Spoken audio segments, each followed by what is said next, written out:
La economía mexicana camina lenta en el arranque de este año después de que en el pasado prácticamente se estancó. El segundo trimestre va a resultar clave para saber y conocer cuáles pueden ser las expectativas y los pronósticos respecto de las metas de crecimiento y de otras variables económicas, empleo, inflación, que se han señalado para todo el año. ¿Qué es lo que está deteniendo la economía mexicana en este arranque de 2014? De esto vamos a hablar hoy en Opiniones Encontradas. Acompáñeme antes a ver algunos datos y sobre todo algunas de las posiciones y declaraciones de los funcionarios públicos respecto de este debate. La economía mexicana ha estado por debajo de las expectativas de crecimiento en el arranque de 2014, reconocieron autoridades y banqueros durante la 77 convención bancaria realizada en Acapulco, Guerrero. El secretario de Hacienda, Luis Videgaray Caso, reconoció que el desempeño económico de los últimos 3 meses es insatisfactorio. Que el crecimiento de los últimos meses en el año, y particularmente en el año 2013, ha sido un crecimiento por debajo de nuestras expectativas y por debajo de lo que necesita el país. El encargado de las finanzas públicas del país aseguró que el gobierno federal está tomando medidas para reactivar la economía del país. El gasto público en los primeros 2 meses del año, en enero y febrero, es 20% superior en términos reales a lo ocurrido en el mismo periodo del 2013. Por su parte, el gobernador del Banco de México, Agustín Carstens, advirtió que el crecimiento económico del primer trimestre fue menor al estimado por la Junta de Gobierno del Instituto Central. La mayoría de los miembros de la Junta de Gobierno vieron un crecimiento menos vigoroso, o hemos visto un crecimiento menos vigoroso en el primer trimestre de lo que anticipábamos. Como consecuencia de ello, el Banco Central revisará en mayo su estimación de crecimiento económico para este año, que es entre 3 y 4%. En el próximo reporte de inflación que sale por ahí de la segunda o tercera semana de mayo, ahí nosotros haríamos, en su caso, una revisión de este intervalo. A su vez, Javier Irrigunaga, presidente de la Asociación de Bancos de México, consideró que pese al magro crecimiento, los banqueros ven una perspectiva muy alentadora y sostuvo que están preparados para jugar con decisión y responsabilidad el papel que les corresponde en la transformación de México. Somos los principales interesados en crecer más rápido, pero también estamos conscientes de hacerlo con prudencia para que la expansión crediticia sea sostenible y perdurable. Nada más costoso que una crisis financiera o de sobreendeudamiento. Por eso hemos insistido en evaluar nuestros esfuerzos en función del avance de nuestra economía y de su capacidad de pago, que en el agregado la define el PIB. Con información de Jorge Ramos.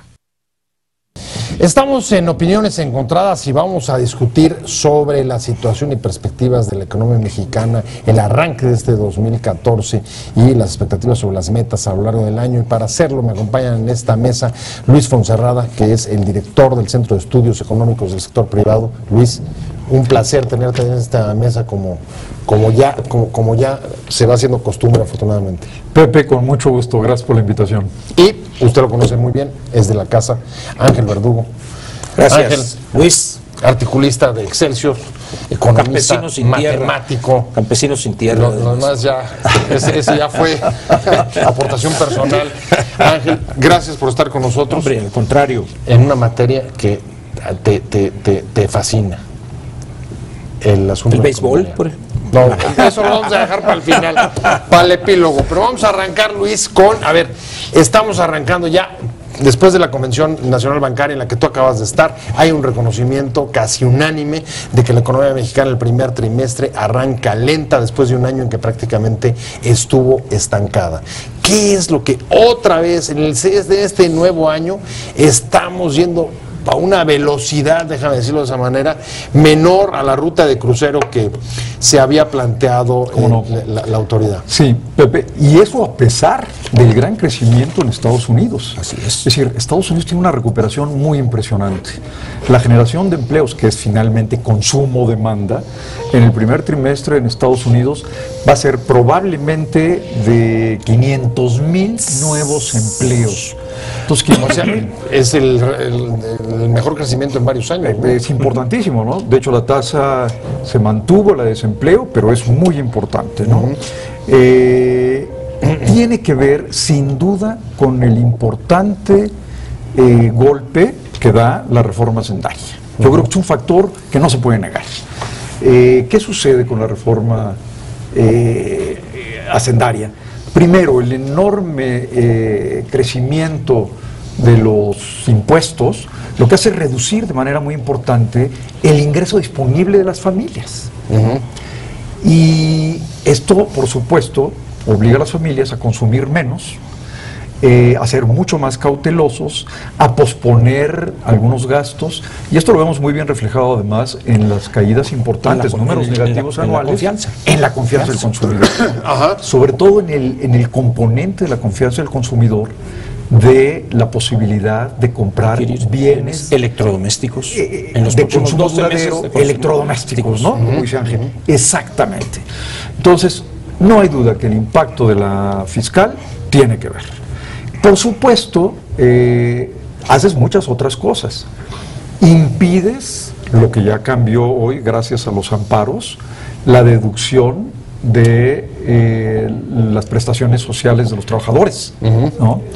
Esta mañana tuvimos una noticia donde esto se modifica y ya lo pueden deducir totalmente. Pero no así la inversión.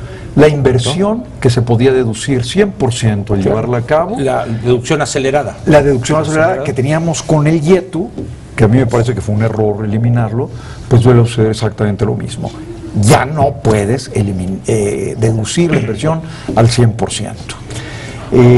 Por supuesto, los otros impuestos al consumo, etcétera, todo esto tiene un impacto y lleva a las personas a una menor decisión de gastar, y además la generación de empleos de enero fue nula, 4,000 empleos. Así es. Y la de febrero es de 100 muy baja, 125, 127, pero donde los urbanos son como un poquito más de la mitad, pero no permanentes, sino estamos en eventuales. En eventuales.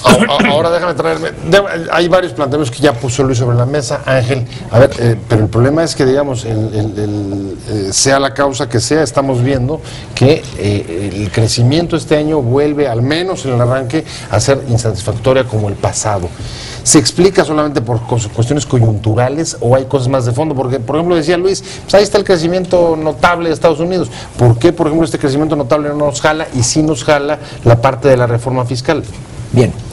Primeramente debo decir que tengo un gusto, no lo conocía él personalmente, sino por sus entrevistas y sus declaraciones en general. Entonces me siento muy honrado realmente en compartir este espacio con Luis. Que además tenemos amigos comunes desde la escuela y cuestiones familiares. Muy bien. Yo creo que parte de los factores que menciona Luis, que son inobjetables y comparto, yo añadiría un aspecto que tiene que ver con algo que es fundamental en economía, las expectativas. Una de las cosas que veo yo más peligrosas es que las expectativas que tiene no solo el agente económico privado, sino la población, es entre muy oscuro y negro. Y al final de cuentas eso genera un desánimo que se traduce en el mejor de los casos en posponer un consumo. ¿Por qué? O sea, hay desconfianza, te retraes. Vamos a decir que hay temor, el golpe fiscal, y hay además una comprensión que normalmente no se ha ventilado y no sé por qué.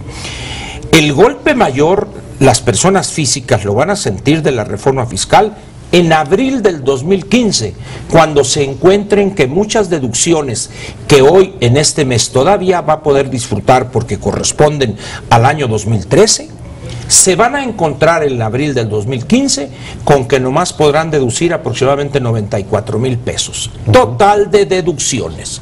Una persona que tenga 70 años y si tiene un seguro de gastos médicos mayores, con eso cubre todas las deducciones. Todas. Si él paga una póliza de gastos médicos de su señora esposa, no la va a poder deducir. Gastos médicos, gastos dentales. Es decir, ahí es donde vamos a ver otro golpe en abril del 2015. Pero voy a la parte de Estados Unidos. Por desgracia para nosotros no es la primera vez que cuando se da la recuperación de la senda del crecimiento en Estados Unidos, nosotros no la aprovechamos. Hoy, por ejemplo, ya se habla de que la República Popular China es más factible que aproveche esa expansión, el jalón de la economía norteamericana que nosotros. Y la respuesta es relativamente sencilla y fácil de entender. No hemos reformado en serio y removido los obstáculos estructurales que tiene esta economía. ¿Compartirías tú esa tesis, Luis? Sí, cómo no. Que en el fondo, a pesar de las reformas constitucionales del año pasado y las que estamos enfrascados en este momento en el Congreso, la ley financiera de competencia económica, no hemos removido, o sea, no se han hecho las reformas estructurales, lo que está diciendo Ángel. Pero mira, están en el proceso las secundarias, vamos a ver cómo vienen, pero además yo creo que es mucho ruido y pocas nueces. Déjame decirte, ¿cuándo va a tener efecto la energética y en qué va a tener efecto la energética? Bueno, todavía no llega, ¿no? Bueno, todavía no llega.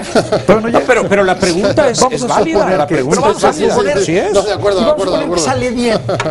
Incluso vamos a suponer que conceder, dirían los abogados. Sí. Muy bien. Mira, la ronda cero de Pemex se inició ya. En el proceso está. Vamos a ver qué sucede con ella, qué tanto gas, qué tanto le dejan, qué tanto le autorizan. Qué tanto le autorizan, si le quitan o no, lo dejan que se lleve todo. Así es. Y después de esto, pues a ver cuáles son los otros espacios que vas a poner a disposición del sector privado, de quien venga. Luego se tienen que dar los contratos, elaborar los contratos, definir muy claramente las reglas del juego. Hay una enorme cantidad de obstáculos que tienen que ser resueltos. Uno, sencillo, derechos de vía. Que en México es uno de los grandes problemas. Ha parado proyectos increíbles por la importancia e impacto positivo que podrían tener ese detallito del derecho de vía. Imagínate, Pepe, Ángel, que esto no está resuelto. Se paró la reforma energética, ¿no? En fin, si todo saliera bien, probablemente a fines del 15, del 16 podríamos ver los primeros contratos y probablemente en exploración y extracción. 15 o 16, o sea, después, 16, claro. Después de las elecciones intermedias. Sí, claro. Sí. Antes no. O sea, en eso hay consenso o hay debate. No es consenso. Esto lo platicamos fuera del aire. Antes del 16, olvídate. No hay manera que suceda. O sea, hasta el cuarto año del actual gobierno. Por la de competencia y telecomunicaciones podría tener algún efecto más rápido, pero con muchas estructuras existentes a lo mejor generan algo de empleo, pero en todo caso un efecto muy importante va a ser de muy largo plazo. La laboral. No ha tenido efecto la laboral, todo el mundo se queja. Bueno, es que tampoco puede hacer magia la laboral. No importa qué hagas con la laboral, si no hay inversión, si no hay un solo empleo más. Pero además ahí en la laboral, usted has de acordar que hay una serie de transitorios donde decían, en 6 meses o en las juntas de conciliación, los 4,5 millones de conflictos que están en esto. Y en esto, nadie ha vuelto a mencionar esos plazos fatales. Sí, de tal manera que la laboral, en primer lugar, quedó trunca, porque nomás fue uno de los dos que está en el apartado A, y en el apartado B1 no se tocó. De tal manera que, otra vez, eso de nos seducen las reformas cosméticas. Y pongo en la mesa una para... posible que tengamos a 30, 28 millones de personas en las zonas rurales de este país, lo más atrasado de lo atrasado, donde viven los más pobres de los más pobres, y hayan dicho con todas sus letras, el secretario de Agricultura, Ganadería, Acuicultura, etcétera, el licenciado Enrique Martínez y Martínez, y ratificado por el presidente de la República, que no se va a tocar la parte constitucional que rige y que es obstáculo fundamental para el campo mexicano. Voy a traer una tesis que hace rato viene diciendo Ángel, y dice, me parece que el segundo trimestre va a ser fundamental para poder determinar si las metas sobre crecimiento, inflación, creación de empleo, etcétera, etcétera, se van a poder cumplir al final de año. Totalmente e incluso la proyecta más allá, ¿eh? Sí, pero totalmente de acuerdo. Mira, si este primer trimestre creciéramos, ponle al 1,5 por ahí. Si no tenemos un buen segundo trimestre, arriba de 3, las tasas que requerirías en el tercero y en el cuarto tienen que ser 4,5, bueno, dependiendo de la tasa que quieras crecer, de más de 5 y de más de 6 para llegar al 3,5, así es. De 3,5 a 3,9. Bueno, pues ese es el unicornio perdido, ¿no? Bueno, sí. Que crezcamos a 5 o 6%, es el sueño de los últimos 30 años. Pero eso lo pone, Luis, como una situación de una imposibilidad práctica. No, ya al 3,9, es decir, ¿cómo vas a llegar a eso? Y si creces por abajo del 3, bueno, pues entonces el crecimiento difícilmente podrá llegar al 3%, ¿no? Entonces, efectivamente, yo creo que el segundo trimestre es crítico. Crítico, es fundamental. Y no veo por qué puede mejorar extraordinariamente. La inversión sigue detenida. Y además, las expectativas, que yo creo que esto es muy importante, ¿qué expectativas puedes tener como familia o como empresa? Cuando además, después de un gran error, que es la reforma fiscal como fue hecha, te dicen, además se congela. Entonces, yo creo que el gran talón de Aquiles Totalmente de acuerdo. es esta rigidez fiscal. No para este año, sino probablemente para toda la administración. Sí, dijeron, los próximos 5 años. Porque tienes, si congelas esto, tienes una estrechísima base de contribuyentes y una base de tributaria muy pequeña y un gasto creciente, ¿no? Porque viene creciendo. Entonces, bueno, ¿a dónde vas?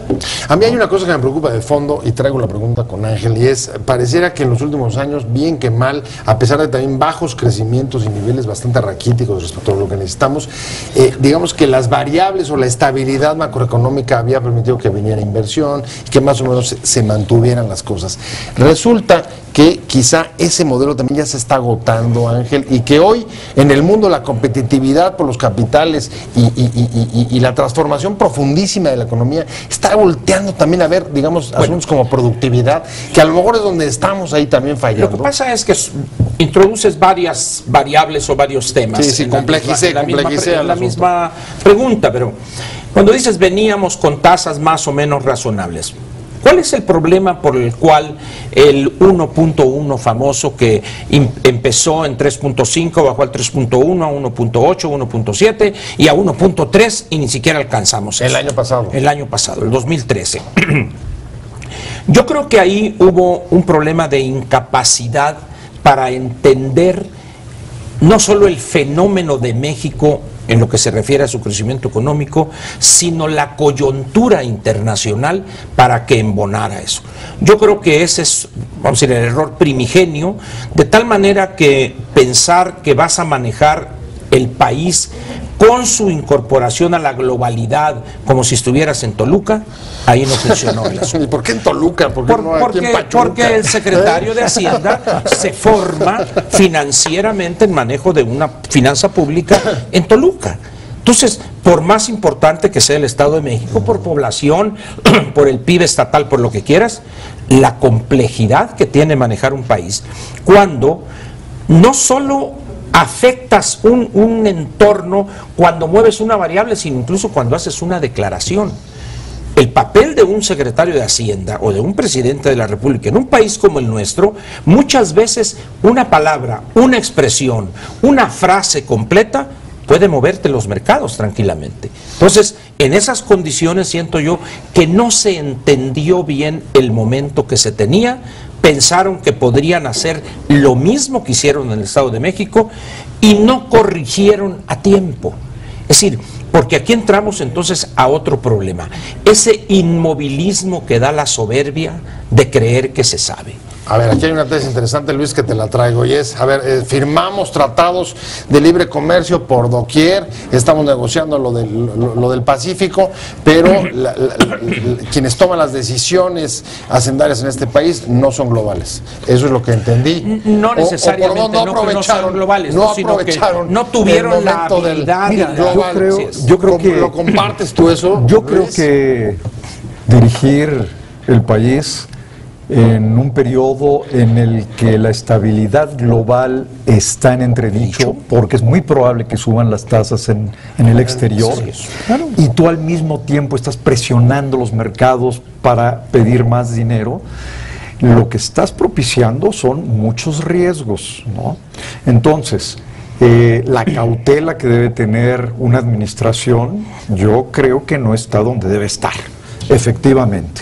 Yo creo que no se está manejando con el realismo que requiere. Se están tomando muchos riesgos y se está empujando mucho a los extremos la apuesta a un resultado de reformas que es incierto. Totalmente. Que es incierto y que puede Es no ser otro de los reconocimientos de la bancaria, ¿no, Luis? Así es. ¿No? Las reformas estructurales no van a ser tan rápidas. Bueno, ni tan rápidas, ni el impacto que tenemos en el plazo que está pensando. Por lo tanto, pues con mayor razón, esto subraya lo crítico de un congelamiento de esta rigidez fiscal. No puede ser. Yo creo que hay que reformar la reforma, ¿no? Déjame traer ese dilema. A ver, Ángel. A ver, dice Luis, hay que tener cautela cuando los riesgos son cuando la situación externa genera riesgos tan altos. Yo te diría, pero y si no tomamos riesgos, cabría seguir, digamos, una situación un poco inercial. No se puede plantear en el sentido de no tomar riesgos. No, creo yo que no es ni lo que dijo ni el espíritu de cómo lo está diciendo Luis. Sino lo que hay que hacer es medir, evaluar correctamente, objetivamente los riesgos frente a las capacidades reales que tenemos y los recursos escasos que tienes, ponerlos donde van a darte la mayor rentabilidad social o la mayor rentabilidad económica, inversión pública. Pero si tú con deuda vas a financiar beneficios sociales no merecidos, hay una regla de oro en esto de los beneficios sociales. Tú no puedes repartir riqueza que no hayas generado. De tal manera, y una frase que dijo Luis, la retomo, los compromisos en cuanto a gasto son crecientes y en 2 o 3 años van a estar creciendo exponencialmente. ¿Por qué? Simplemente veamos la composición demográfica para las pensiones. Ya ahorita se está viendo que el crecimiento que va a demandar ese tipo de programas para el 2015 va a ser un golpe al presupuesto. ¿Con qué lo vas a hacer? ¿Con una caída en tus ingresos?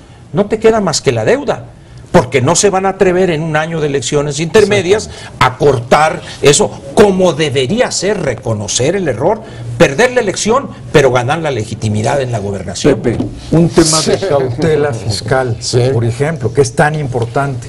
Un gobierno de izquierda en Chile decidió llevar a cabo un incremento de los impuestos y estuvo pensándolo y decidieron subirlo de 20 a 25%, no a 35 o 33, en un periodo de 5 años.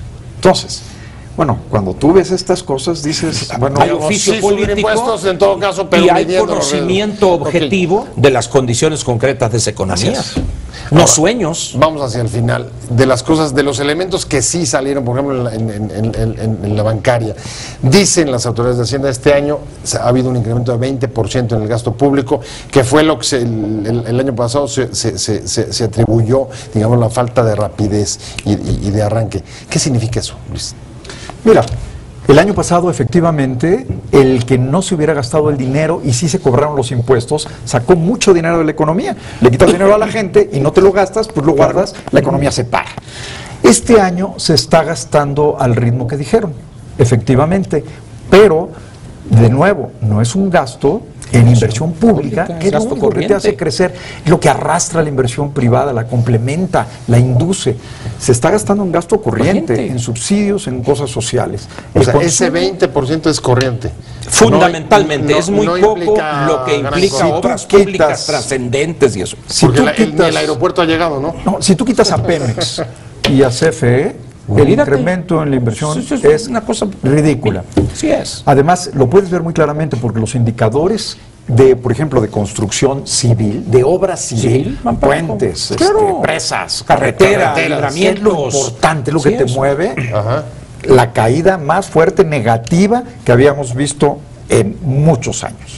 Más que en 2008, más que la crisis. No, bueno, quita el 2008 y se cayó todo. Es una discontinuidad, porque es una discontinuidad, pero ponte en el 2010, ¿no? Son 3 años. Pues estamos encaminándonos hacia la recta final del programa. Yo creí que ibas a decir del sexenio, hubiera compartido ese punto de vista contigo. Creo que Parece que no hubo demasiadas opiniones encontradas en este caso. Yo te lo dije. Bastantes ¿Cómo coincidencias, hacemos? ¿En qué bastantes podemos no consensos. coincidir? Fútbol, por ejemplo. Sí. Pero los dos no sabemos, así es que también coincidiríamos. Pero bueno, la verdad es que por lo menos se contrastaron, digamos, enfoques y me parece que eso siempre te voy a decir que me corrija Luis. Yo creo que cuando tú tienes en este país, eres una persona que tiene al menos 2 dedos de frente, digo yo por mi calva tengo más, pero con 2 dedos de frente, es evidente que, y si sigues de manera sistemática la economía, tienes que llegar a la conclusión de que las cosas no están fáciles, por ponerlo de alguna manera paladeable. Y que tampoco van a estar muchas fáciles en el mediano y largo plazo, pero pues por lo pronto ya seguiremos el tema y queremos agradecer a Luis Fonserrada que haya estado con nosotros en el estudio. Pepe. Y por supuesto a Ángel Verdugo. Luis, además fue un placer haberte conocido y por las amistades comunes. Un placer haberlo tenido a ambos y sobre todo muchas gracias a usted por haber estado con nosotros en Opiniones Encontradas. Te invitamos a seguir cuestionando la información con los siguientes videos.